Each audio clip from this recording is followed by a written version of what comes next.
السلام عليكم ورحمة الله وبركاته. dhammaan waxaan salaamayaa ummadda Soomaaliyeed meel kasta joogaan. Salaanka bacdi waxaan leeyahay reer Puntland waa guuleysteen. Khawaarijtii soo afjareen wax yar uga dhiman. Inta dhan waxaan leeyahay Ilaahay ku guuleeyo insha Allah bidmillaahi kariim. Si dhib yar Ilaahay soo afjaro. Waa kay maxaabiistoodii la qabtay dhulkoodii iyo xirihoodii iyo guryahoodii wixii wal soo dhan wal soo bandhigay oo la qabsaday. Hambaliyo baan leeyahay hambaliyo. waxaan kale oo ka hadlayaa xasan sheekh maxay ahayd ilaha Puntland baa dagaal ka socda. Puntland waa ognahay in dagaal ka socdo. Puntland wax saayaan garan oo sii dhageysan buu ka hadlay. xasan oo hadal laga sugay laga baahan yahay ma jirto. Puntland waa tii diiday dhawacyadeeda la daweeyo. Puntland waa tii dagaal ka xirtay oo tiro dagaalkeedu waa been wax dagaal la yiraahdo ma jiraan. Adiga wixii kula xiriira waa sida tirahdeen. marka waxaan leeyahay Puntland warkeeda ka bax. Puntland waxay ka sugaysaa ma jirto. taada u tali iyo dadkaaga u tali. inta ka bacdina waxaad samaysaa maxay ahayd wixii laga sugayo waa doorasho bes. wax kale oo laga sugayo rajo laga qabo midna ma jirto. waxa ugu dhow kursiga inaad banayso bes. kursiga ummadda Soomaaliyeed u banay laguma seegan karo. waad nagu maxay ahayd raagtay aad bad u dheeraat.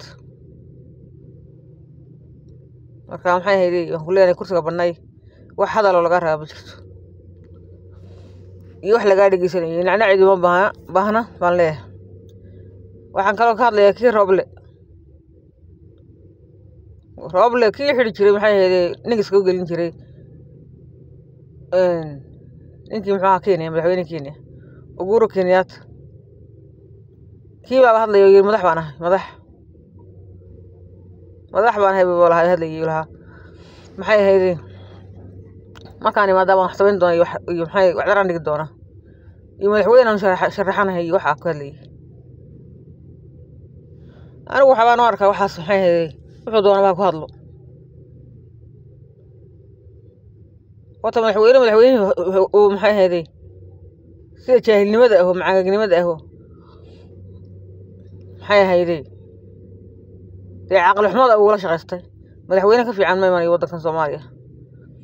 midda kale waxaan leeyahay macangag batay aan jaahil aan wax kala garanay fariis kala qoon. maxaad keentay waxaas doqoninaad waxay keentay ninka jaagwareysano waxa lagu xiyay aan jirin oo dadkii dalka dhulka la galay baad keentay doqoninaad iyo jaahilnimadaad keentay.